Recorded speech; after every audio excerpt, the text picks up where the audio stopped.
My name is Jesse Coomer, and I am a Wim Hof Method instructor. I am a breath worker, meditation teacher, personal trainer, and then I'm also an English professor in my day job. So I keep really busy. I do a YouTube channel called Midwestern Method, and I also just recently released my very first ebook called A Practical Guide to Cold Training. And I know it's not incredibly, it's not the most creative name in the world, but it's not supposed to be creative. It's not creative writing, it's just straightforward, a manual how to progress cold training. Yeah, just let people hear your story and I'm sure that they will like it, even if the title is not, who cares about the title? What matters is what's inside, what you can teach us. And I just wanted to be straightforward, and one of the things when it comes to cold training is there's a lot of really good advice out on the internet, but oftentimes it's really kind of vague and ambiguous. It's kind of hard to practice it, or it's kind of hard, I think, sometimes to apply it to real life. Yeah. How am I gonna? That's really cool. You go swimming in walking in the the snow or whatever. But how am I going to apply it to the life that I'm living now? And so that's the reason I wanted to call it just a practical guide to cold training.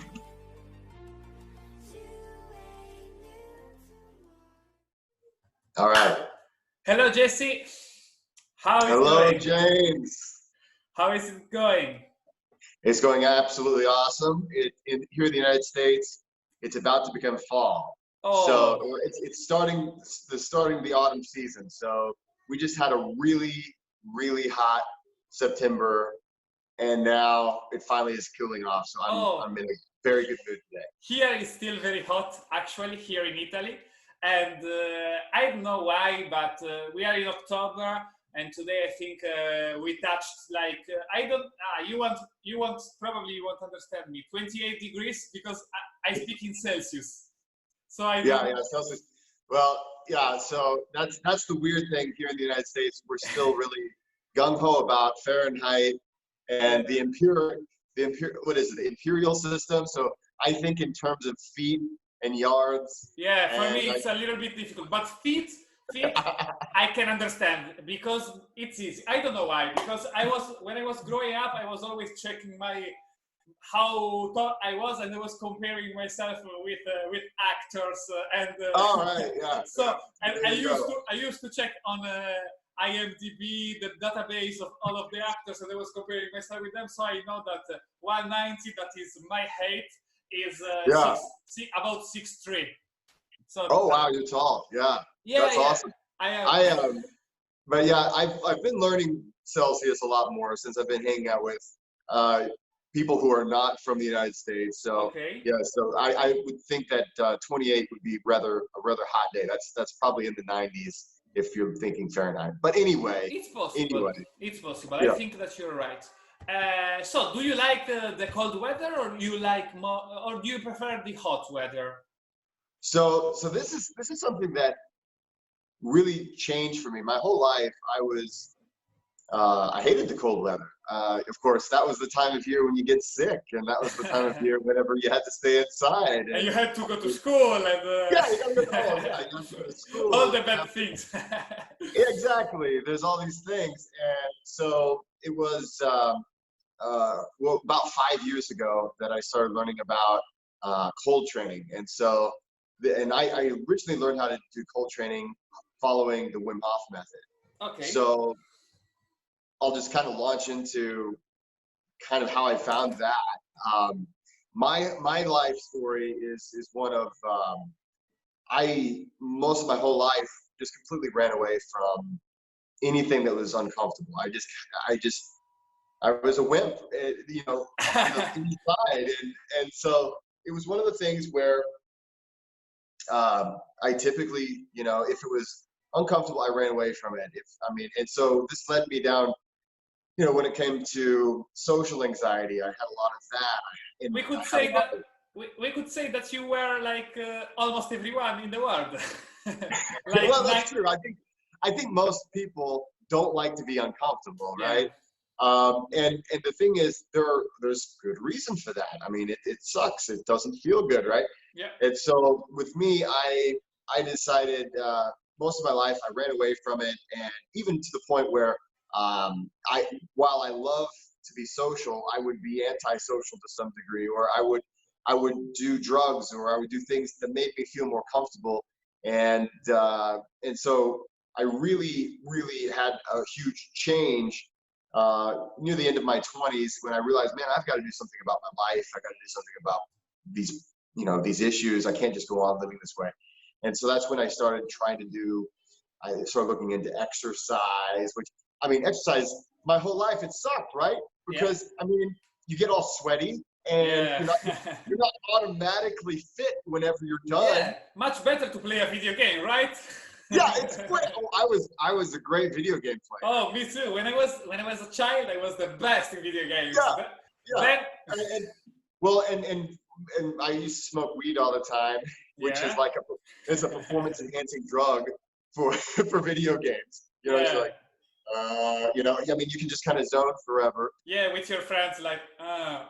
Yeah, right. So I just took I had to make a change, and so I started getting into exercise. I started challenging myself, and it was a slow process at the first. Yeah. I did not automatically get into it, but eventually I got into weight training. I really liked weight training. Yeah. It was something that I felt like it wasn't quite as maybe physical. I don't know. I just liked it better than cardio. My whole life, exercise always meant running and jumping and things. That's great, but for some reason, weight training, there's a real connection there. So I like it more too. I'm sorry? I like it more too, the weight training. Yeah. I think I am in the turning point, and so I am very curious to know what's your age at the moment, and what was your age when you would say that was the moment of my turning point. Yeah, that's a great question. So I'm 38 right now, and it's interesting. So this is 10 years ago exactly, because I was 28. Yeah. I am 28. All right. Good age. Yeah, that's when you become a man. That's right. But I was 28, and I had lived, my teenage years in my 20s, and I had just, I felt like I didn't feel good about pretty much anything. And so but I knew deep down, that I felt like, okay, I'm at least worth working on. I never thought of myself as not worth it. I always felt like I'm worth working on, and if I try, if I make some efforts, I know I can do something. And so I didn't think, I never thought that highly of where I could go, but I knew I could improve and be better. So about 10 years ago is when this started.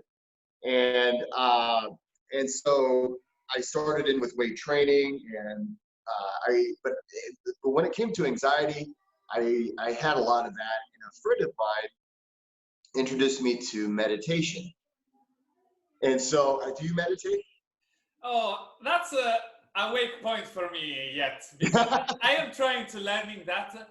But what if you want my honest opinion about myself is that all the difficult things that I am doing, how I stay away from easy dopamine and this kind of stuff are bringing me to a point, the cold showers that I am doing daily are bringing me to a point in which I am starting to get in the flow meditation, but for very little times for now, but I am pretty sure that I will soon learn. Well, yeah, and really, I after all these years, I've come to a point that I believe in moving meditation, and you don't have to sit there in a lotus position, and have a mudra and all these things. You don't have to do all those things, at least in my opinion, to do things that will center a person. And so, when you're in the cold shower, one of the things, first of all, the joke is when it comes to meditation, the joke I always tell is, it's the easiest thing in the world. all you have to do is just sit there and don't think about anything, Yeah. right? Yeah. Which is impossible. I mean, it is the hardest thing to do, sit there and not think about something, right? I think that is the easiest thing to do, but we are conditioned in a way that we are no more able to do that. Yeah, well, I agree. And it comes down to a part of modern living that is very problem solving based. It's also the fact that we're bombarded with information at all times. Yeah. And we've got all these sources of things that are coming into our minds. And if you Yeah. think about the way the human brain developed, our human mind really is no different now than like the very first model, right? We're still the cavemen and women and all the things of all the early times. We're still in the same make and model of Yeah. human. At least a part of the brain is the same. I heard Right. that many times. And back then, you were either in a state of fight or flight, or you were in a state of rest and digest. And it was very clear where these different mind settings came from and where they were used. So, for instance, if you were let's suppose you and I were cavemen, we're going out, and as soon as we leave the cave, immediately we're in a dangerous place. Yeah. Survival was just something that you were either trying to kill something to eat it, Yeah. or something was trying to kill you to eat you. Yeah. It was a survival all the time. So fight or flight, I mean, that was really important. You're constantly looking around, you're going there, you're trying to find something, to kill, or you're trying to figure out maybe to scavenge some things before something kills you. So you're in that state of fight or flight, and that's really valuable. And then maybe you go to the mammoth, right? We all get on the mammoth and we take home our giant Flintstone steaks, or whatever. If you remember the cartoon, and so we take that home. We get, maybe we go back to our cave. Now, when you're in your cave, you're in rest and digest because you are safe now. Yeah. And so your whole physiology changes when you're in that rest and digest stage. Your whole physiology says, okay, we're going to, instead of getting all this blood to our skeletal muscles, we're going to put the blood into our digestive system. We're going to have, saliva is going to be available. All these things that would not be useful at all in the hunt. Yeah. That's whenever our systems are designed, okay, we're going to switch over. And so, for instance, when we get really scared or when we get really nervous, we'll have dry mouth, right? Cotton mouth, or, your heart will start beating really fast, you're breathing really heavy. You're in state of fight or flight. Yeah. Psychologically, your body and mind, they don't know the difference. They believe they're in this, maybe there's a wildebeest coming after you or something like that, And then, but back in the caveman days, you go back to the cave. Oh, of course, things that you wouldn't want to have happen while you're in fight or flight, like digestion, like, the reproductive organs becoming functional, all these things. Maybe you met someone special down at the mammoth hole, back at your cave where it's safe. That other side, that rest and digest, that's what they also call feed and breathe. Yeah. That part of us is active. Well, yeah. In modern life, like you said, we've been conditioned pretty much, we never turn off the fight or flight state. And we also never turn it on completely. And I think that this may be the reason why we never turn it off, because we need to turn it off, because to turn it on, because we need to go to hunt. Our brain is structured for that. If we want to survive, we have to go to hunt. We have to pay attention to other animals. So our brain is conditioned that way. But right now, my friends, for example, always want to take me, let's go for a movie. Yes, they will. Right. And they say, come on, let's do it for real. That's much better. No, I'm joking.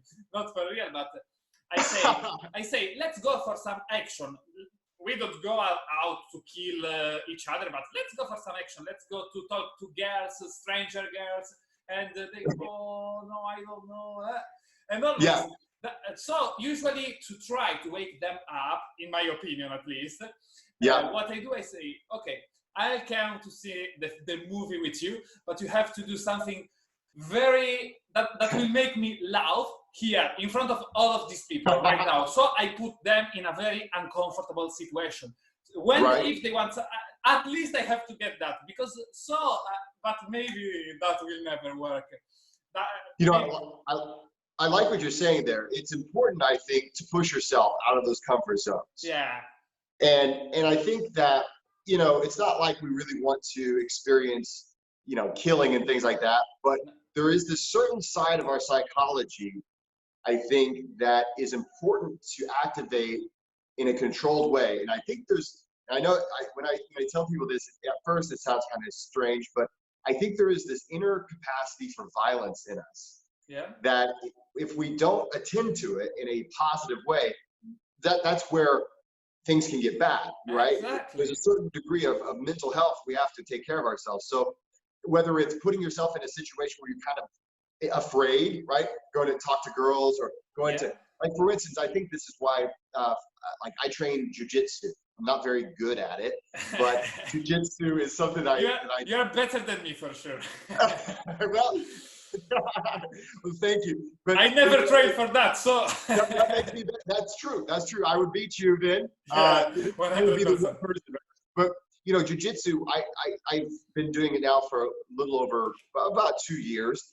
And the thing about jujitsu is that it allows you to be violent in a way that is safe, so you can be friends with these people afterwards, right? So when I go train, I go roll, I'll go, you know, and you know, we can go 100%. We can get this violence, kind of work it through the system, like exercise things through the system, and then at the end we congratulate each other. Hey man, that was a great roll. That was really fun, and you know, and you can go about your life. I think it's really important to find those challenges, find those things that push you to be more than just a passive person in life, because that's where, because I'm telling you, my friends, there's a part of our psychology that's still in there from our caveman days, and if you don't attend to it, it can really manifest itself negatively. Oh And yes, I understand what you're saying. And I also, you are talking about people that, for example, when at home you hear the news, father kills daughter, blah blah blah blah blah blah blah, this kind of stuff. But what I wanna tell you is that our mind is addicted of not needing to be active, and being passive is easy, but that make feel as so bad.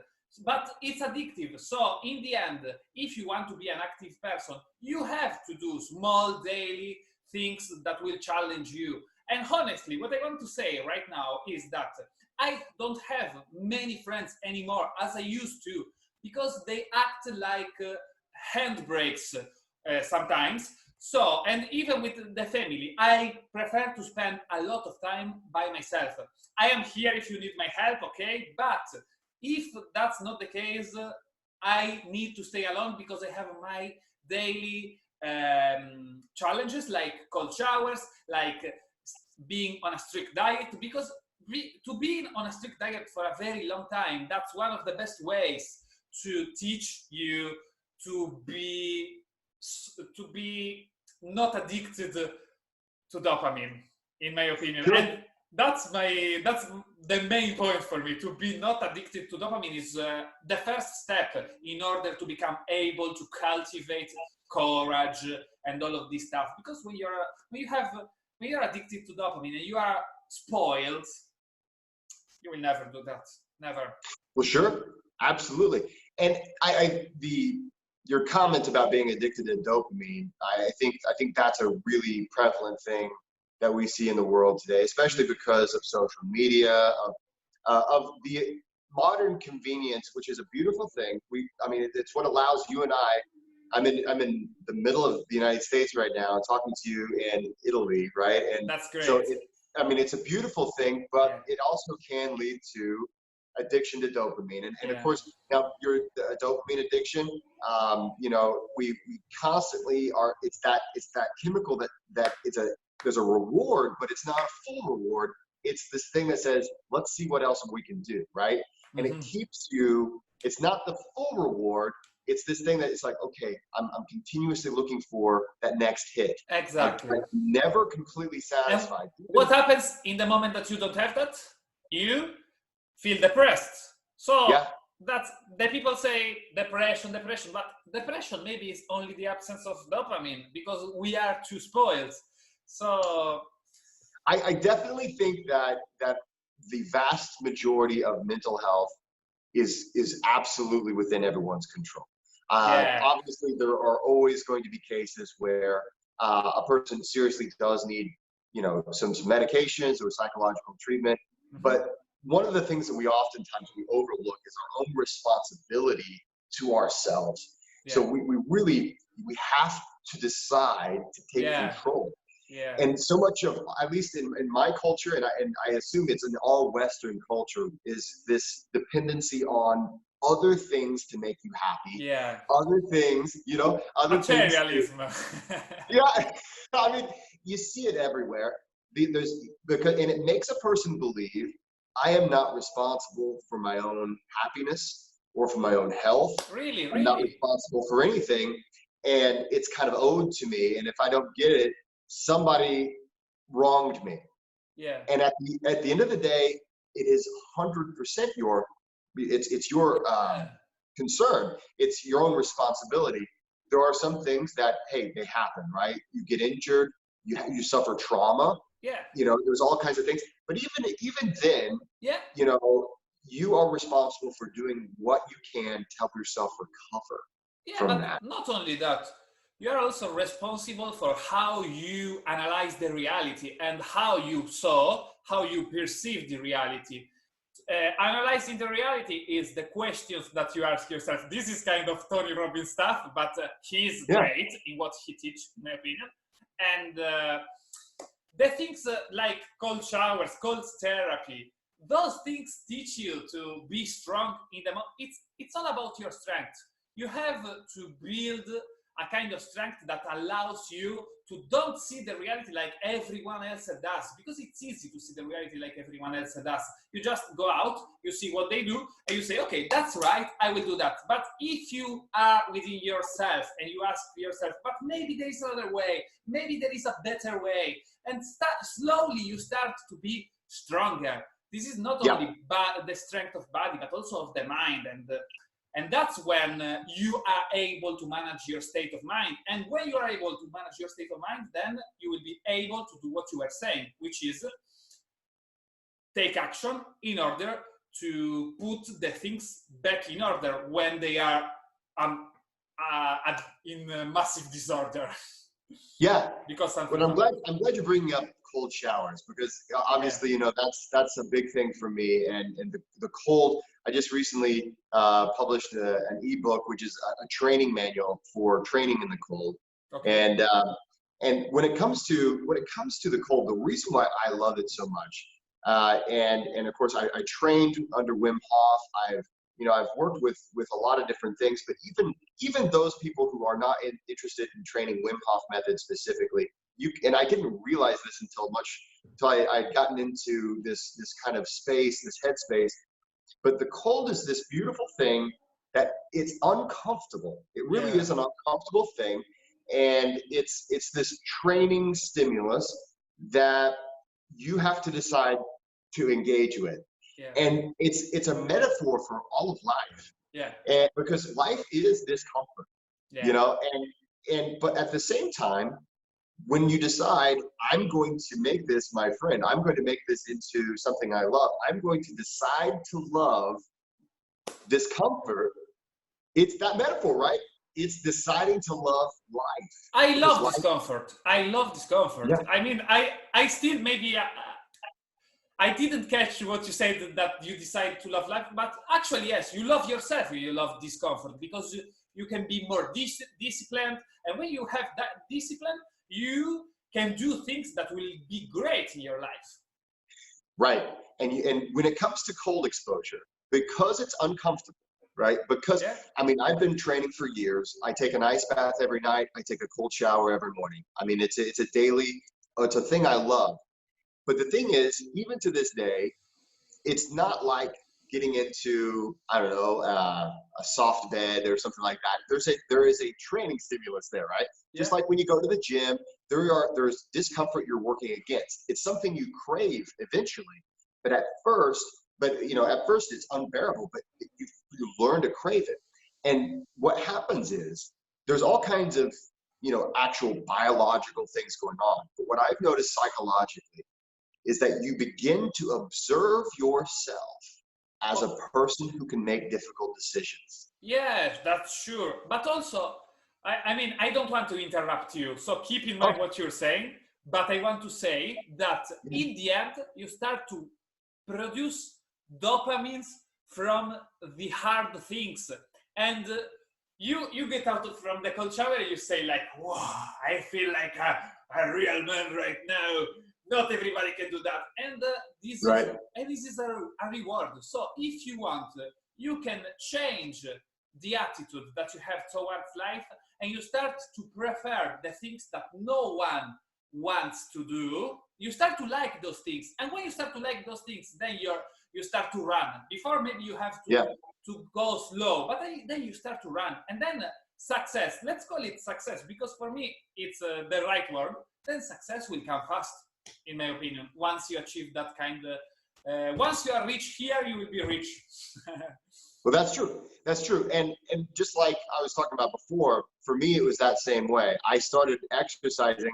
I mean, when I was a kid, I looked at exercise like it was punishment. Yeah. I did not want to do it. And it was only after discovering something I could tolerate, that weight training. And then, like you said, okay, I expanded on that. And I think that's the story for a lot of people too. You start with one thing that's uncomfortable. And then you're like, well, wait a minute, if I'm capable of overcoming this, what else, right? What else am I capable of? Exactly. And there are many levels, in my opinion, because sometimes you may do something, but maybe let's say it's not your talent. For example, my body is not so fast in growing, like boom. No, that's not my case.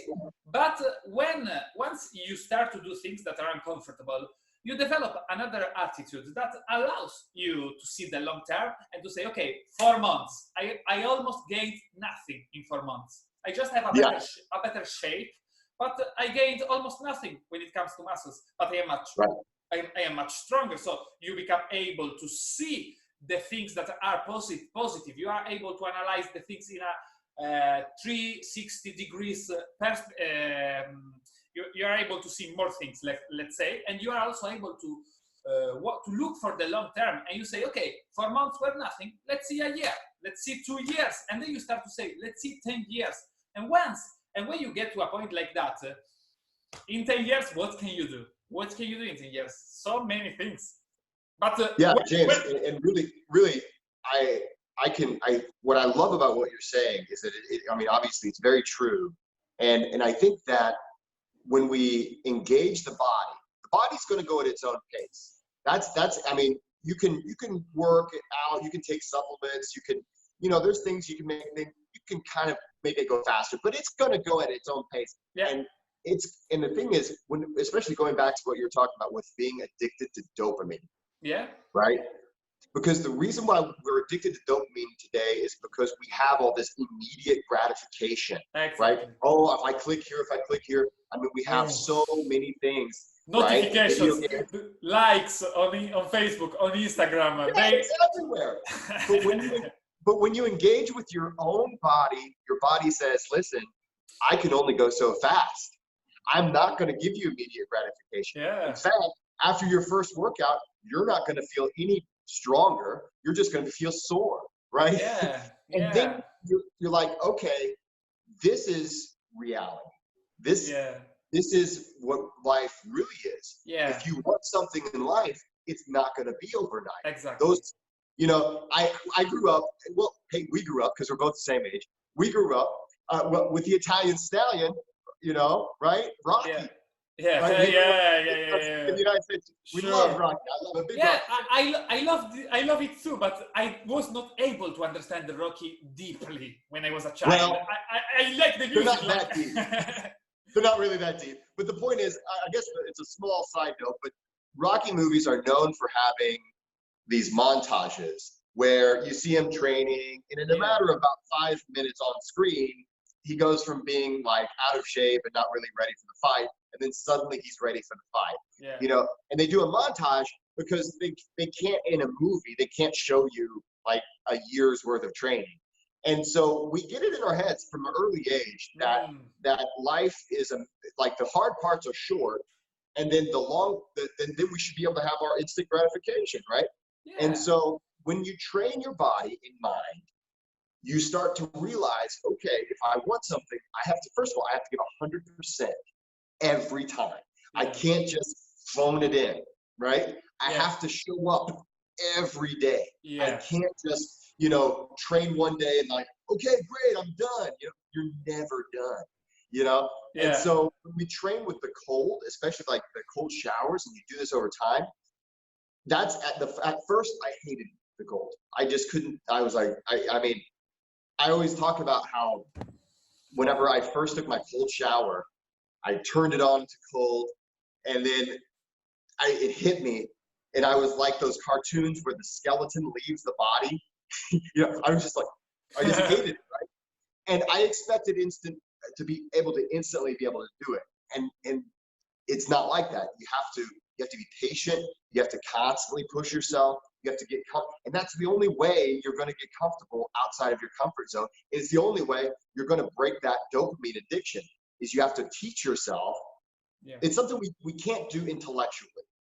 You know? No, sure. That's a higher level. If we could just know, right? Someone listening to our conversation, it'd be great if, like, for all of you, those of you guys watching, you're awesome, by the way. Thanks for watching. But for everybody who's watching, you know, it would be nice if you could just listen to me, or you could listen to, you know, all these great people who give us inspiration, and then suddenly have these things.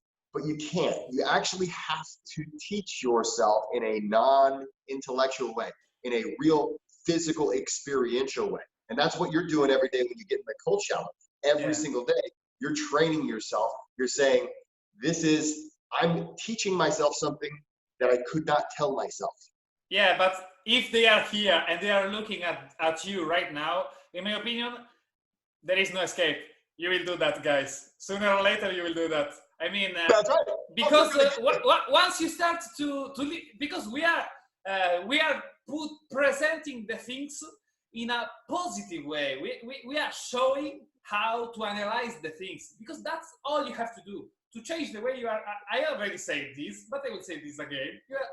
You just have to change the way you analyze the things. You will be able to find joy in the most horrible things. It's very possible, absolutely. Yeah. But I think that it's more natural. I think that when you train yourself regularly, it becomes easier every time. Yeah. You know, you can tell yourself that I'm going to enjoy the cold, and really the cold training is 90% psychological, really. I mean, yes, there's the 10% that is definitely physiology. You can get frostbite, you can get hypothermia, I don't care who you are. But really, it comes down to where you are psychologically. And that there's an intellectual side to it where it's like, I'm going to think happy thoughts and I'm going to think about it in a positive way. That is only going to get stronger if you practice regularly. Yeah. Because there's this whole psychology to it where you actually have to see yourself. When you do something successful, you see yourself doing it, and then you start to really, in a real way, learn, I'm a person who can do this or that. I'm a person who can do something that's difficult. I'm a person who can get in the cold shower at will, something that hardly anybody's ever willing to try. I'm a person who, go ahead. I mean, for me, it was really that all these little things that you do every day, that I do every day specifically, are teaching me not only to see the long term, but also to visualize. Because before I was not able to visualize. I don't know why, but I was totally not able to visualize. And people would say to me, yeah, but you have to visualize that. And I would say, how? Yeah, right. I don't know. Right. How? the answer is by doing difficult things every day. That's how. Daily, exactly. And Now, if you can miss 0 days, if you can do it every day, I mean, you can miss 1 day in a month. That's not a sure. big problem. But if you can, don't miss that day too. There must be a reason why. There must be a real valid reason why. Right. Well, psychologically, when it does, there's a thing called neuroplasticity, right? And so psychologically, we build these pathways with our thoughts, with our actions, and there are ways to build it with just thinking about it, right? When we just have thoughts, we build those pathways. But when we experience something, those pathways are stressed and they're produced even stronger. So whenever you can continue to experience difficult things, when you start to see yourself as a person who can do difficult things, then that comfort zone starts to expand. Yeah. You start to see yourself as a person who is capable.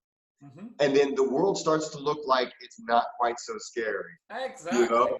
And this is worth it, guys. This is worth it, because I remember how difficult life has been in certain periods. And to the people that right now has having the same feeling, especially when you are in the late teens or in the early 20s, it may be fucking scary. And honestly, guys, the advice that I can give you is start today to do difficult things. Start today to put yourself in an uncomfortable situation, because you will be where I am and where Jesse is before than us if you start when you are 20. If you start seriously, you will be there in 3 years. Maybe somebody will say 3 years. What? I am not interested in doing that. 2 years is too much.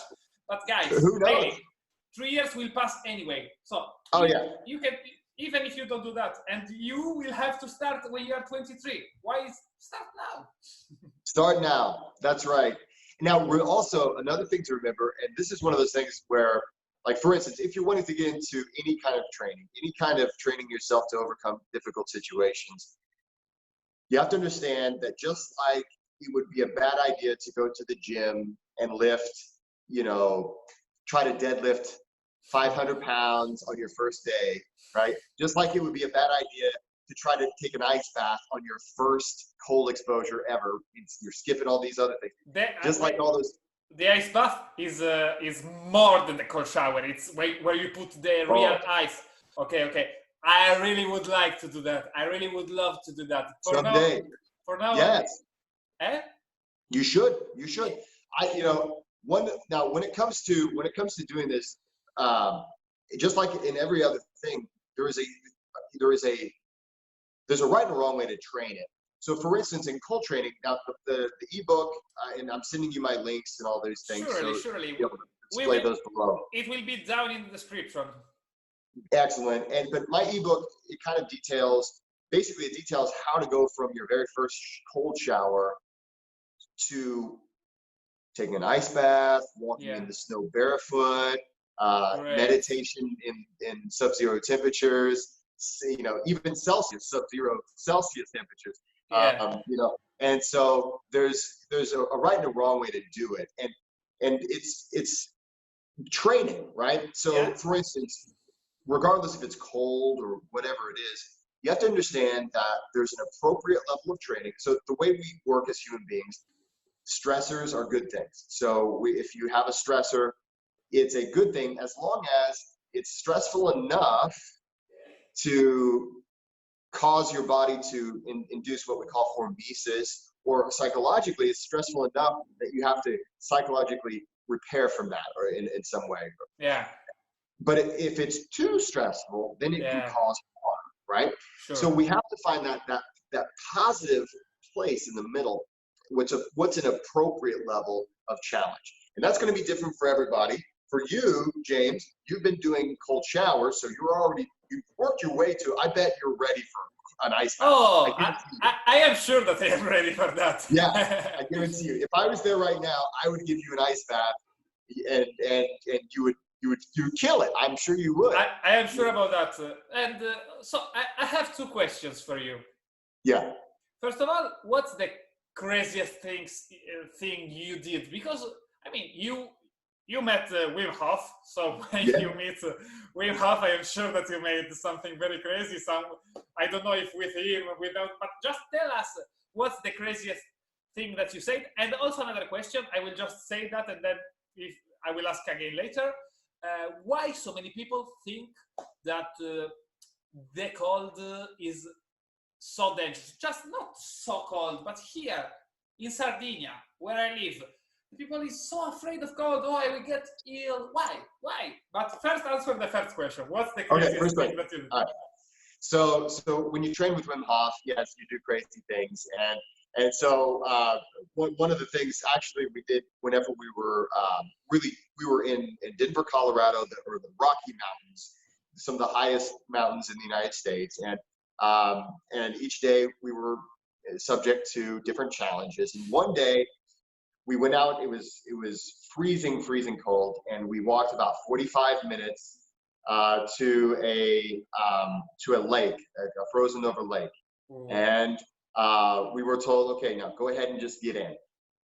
And so we're like, okay. We weren't told how long we were going to be in there. We were just told, just get in. And so we were being pushed to a point, and I'm just saying the air outside, there was frost everywhere. The ground was really solid, hard. It was very, very cold. You could see your breath and all these things.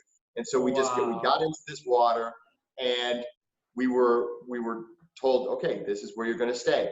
Now, this is and the reason why we were pushed this far is because it was important that we as instructors, the first round of instructors ever to be in the United States. So I am a Wim Hof method instructor. Yeah, I've seen that. It was an important thing for us to be able to really be legit.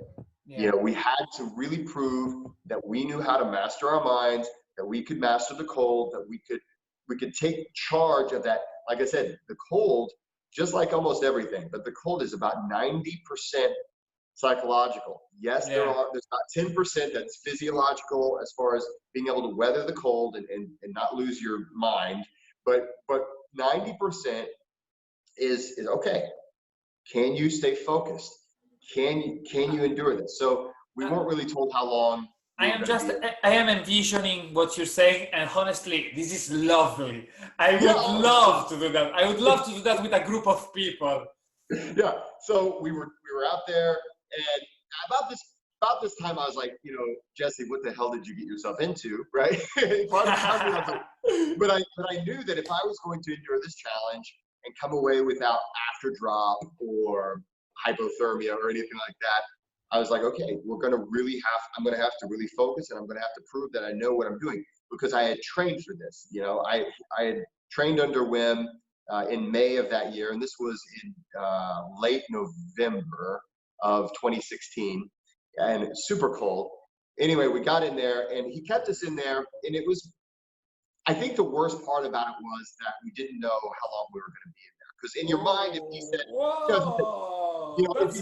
said 5 minutes, we could say, okay, 5 minutes. I know approximately how long. Yeah, this is much more stressful if you don't know how long. So we were in there, and I think it was like 7 or 8 minutes after all was said and done. He didn't tell us. So we got out of the cold. So when it was 6 minutes and 30, you were saying, maybe it's another 6 minutes, or maybe it's right. We just had no idea.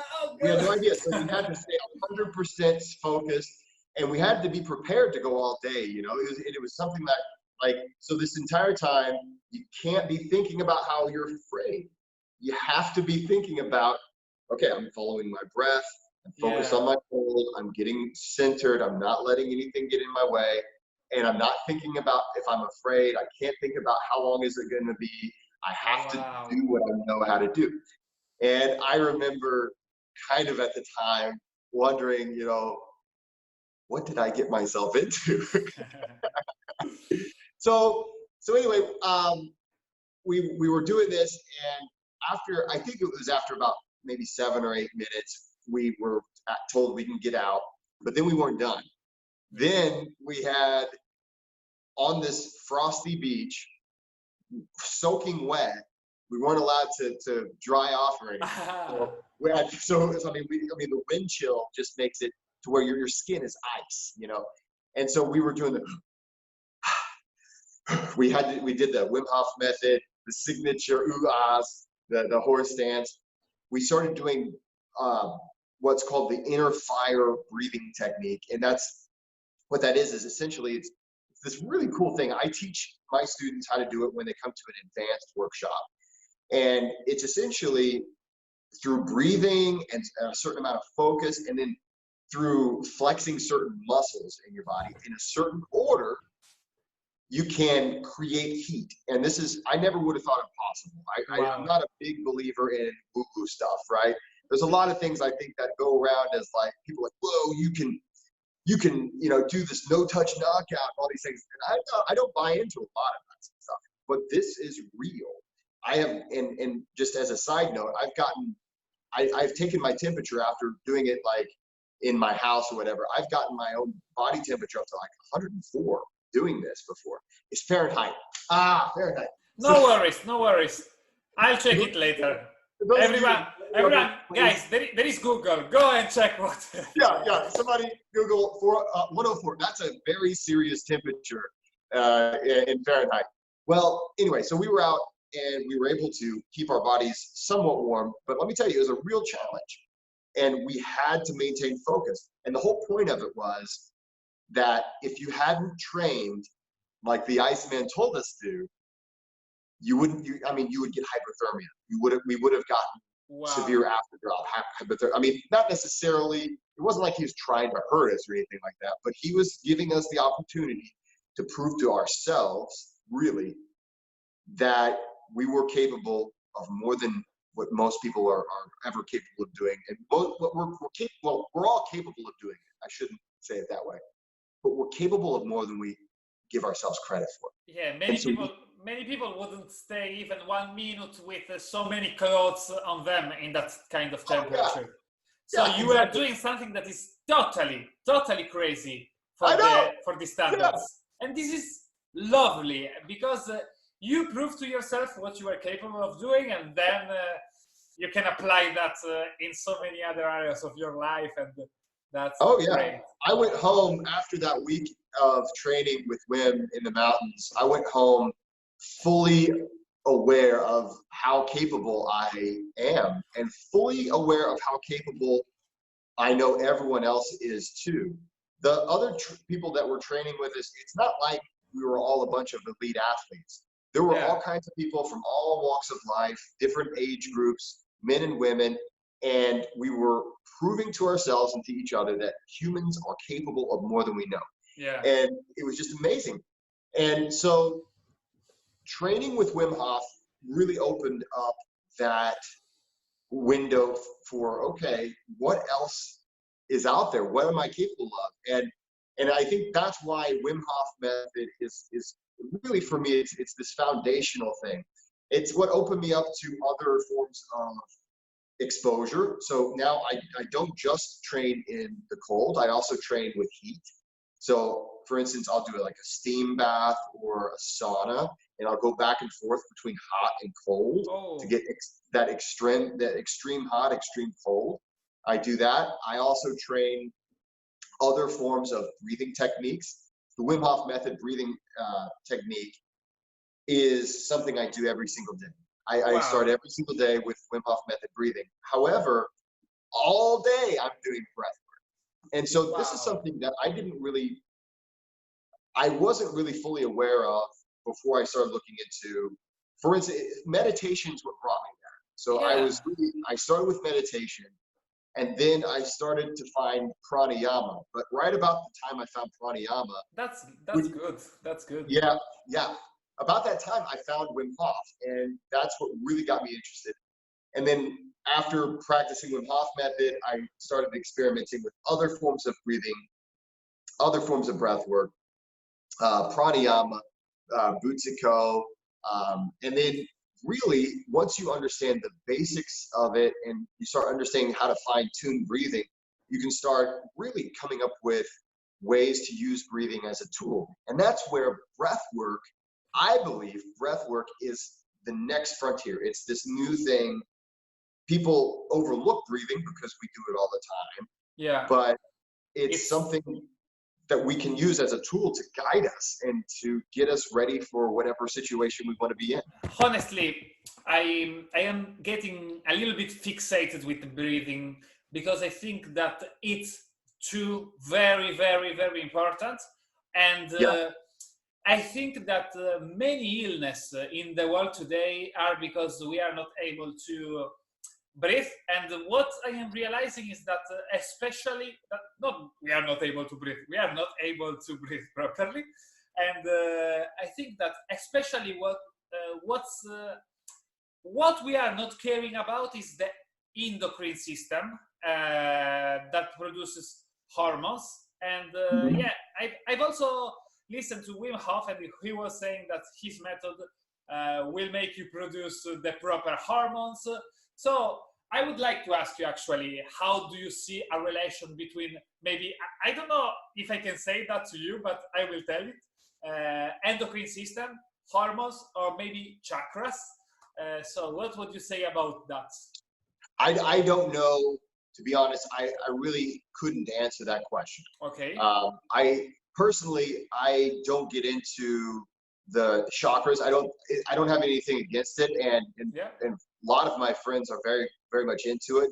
Okay. It's something I looked into earlier on in life, and while I certainly think that it's very, very plausible, and it certainly explains a lot of things. So I don't want to in the slightest way come across as dismissive of that method of viewing the body and the energy within the body, because there's certainly, we are made of energy. Yeah. So I don't want to come across as dismissive.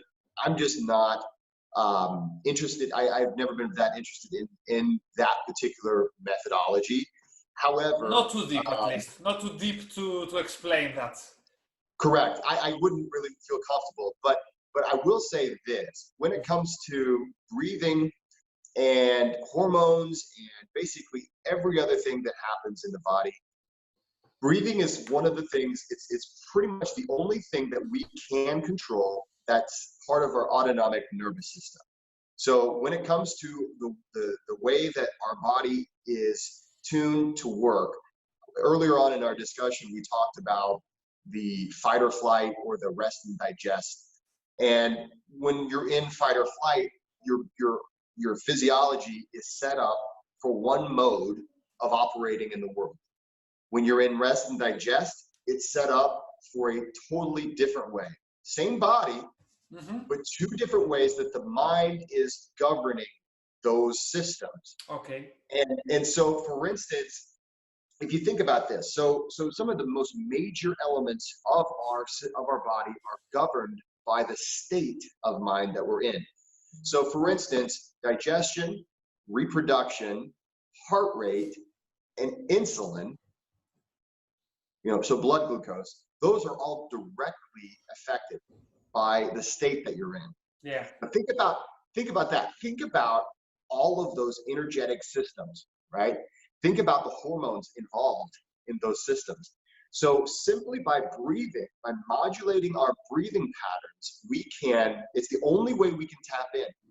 I can't like think my heart faster, but I can absolutely control my breathing. And if I slow it down, my heart's it's going to get slowed down. My breathing will affect the way my digestion works. The breathing is going to affect your blood glucose. It affects your ability to use your reproductive systems. Hormonal changes happen. Not only that, also the mind also affect the mind. And once the mind is affected, you affect all the things that you said even more, because the state of mind condition how your body works for what the states of mind says to the body to work for. So that's yes, right. Breathing is very related to how you feel. Movement, breathing, everything is very related. How do you breathe when you are relaxed, when you feel good? That's how you should breathe always, almost always, not always, but almost always. Well, yeah, and it really depends. So for instance, when you don't want to be in a state of fight or flight, which most of our days should not be in a state of fight or flight. It's very useful when we go to the gym, when we work out that violent side of us, right? What we talked about. Yeah. But it's something that, you know, when you are at work, when you are trying to be with your loved ones or trying to relax, you know, you shouldn't be constantly like this. And I think you made a good point earlier. You said that sometimes we don't fully even feel, or we don't even fully express that fight or flight. It's not like it's even fully activated. And that the weird thing is, because oftentimes most of us are stuck in fight or flight, we feel like we need to activate it even more. And so we become like, we feel like we need to drink a bunch of, you know, caffeine. I like caffeine. I have nothing against it, but, you know, we feel like we need to do all these extra things, and we exacerbate it, and we never get to that state of rest and digest. So for those of you guys who are watching, if you want to put yourself in a state of rest and digest, if you want to slow down that heartbeat, if you want to make it so that your blood glucose isn't out the roof, right? So we want to reduce that blood glucose level, because when you're in a state of fight or flight, you're releasing all those sugars into your body, that blood glucose, and it's no wonder you have all that cortisol and you have all those things causing you to have a hard time losing weight. Yeah. So if you really want to relax, modulate your breathing. And just a simple way to do it, okay? One of the most researched breathing techniques that there is called the 1-to-2 ratio. So a 1-to-2 ratio. So your inhale would be 1, your exhale would be 2, right? And if you're really wanting to turn on that rest and digest, you want to inhale through your nose and then out through your mouth, because there's little receptors that will actually tell your brain, if you're breathing through your mouth, most likely you're running, right? You're trying to get away from something. So if we go through the nose, that's telling our brain, our psychology and our physiology, we are in a place where we're relaxed. We are comfortable. We can be comfortable. So like you can inhale 1 and then exhale 1, 2. Inhale 1, exhale 1, 2. Yeah, that's. I think this works because you also keep the oxygen within yourself for a little bit longer, because you are doing like. So you are keeping a little bit more oxygen inside, and I think this is good. But honestly, I still have to learn so many things. And that's why it's so fun to do these podcasts, right? Yeah, exactly. That's the point, so we can learn from each other. Yeah, I was so happy when you told me, okay, let's do this. Yeah.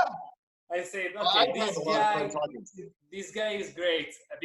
I thought that you were great the first time that. Now I am not 100% sure, but who introduced you to the Wim Hof method?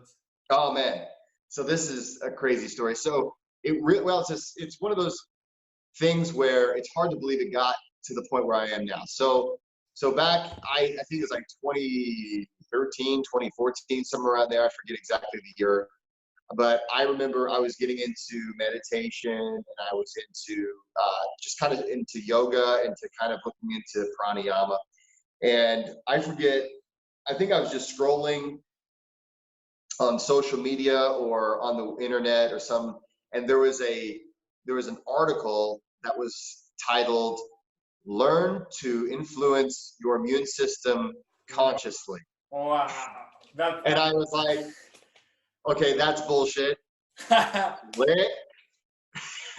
So I of course clicked on it, right? And so like we do so often on the internet, you know, you just want to kind of look at the woo-woo nonsense. So I was like, click, you know.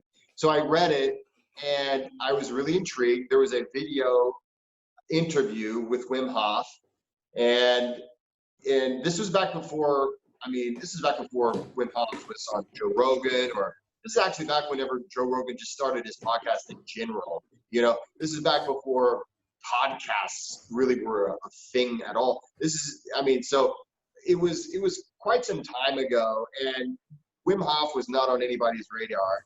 And so I started on this article. There was a brief description of how to do the breathing and kind of the basics of the method. And I tried it, and I just felt amazing. I was like, wow. And I didn't really even do it right, but I got enough of an effect that I was like, okay, I'm gonna look into this. And so then around that time, I found out that they had a 10-week course that had just come out. And so I started to use the 10-week course. Never thought in a million years I would ever meet Wim Hof.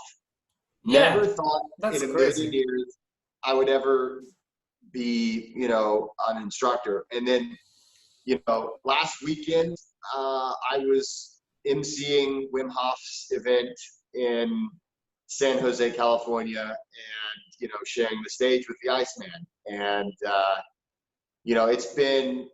it's been a crazy ride. My wife thought that I was joining some kind of a weird internet cult, but she eventually was like, okay, it seems like it's a good thing. Oh, it's a very good thing. It's a very good thing, and this is only the beginning, in my opinion. If That's you right. want my honest opinion, I think that this is a new beginning. Yeah, I do. that's I lovely. do. That's I lovely. think this is the beginning of something big. Yeah. So I think we're at the beginning of seeing people looking to alternative methods of training, things like cold exposure, things like breathing, things like Yeah, mindfulness yeah. and things like that. That's getting crazy. That's getting crazy. This world is getting better under this point of view because these things will make the people better. Trust me, Yes. guys, when you are not addicted to dopamine, one good thing is that you are a much better person towards others because spoiled people is not good people. It's people that think only about themselves. But when you get in this kind of, you start to get detached from these things, then you learn to suffer and you will love it. And then you learn to analyze, to breathe slowly. And then you will start to be able, if you are already using your mind, which I am sure that all the Western people is able to use their mind, but not everyone is able to use their body, and almost no one is able to use their heart. And when you start to be able to use your heart and you are in a perfect equilibrium in yourself, then when you are using the three things all together, you are in a perfect equilibrium and you are a loving person towards others. And I don't want to say what will happen. It will happen. Everyone will have his road, but that's.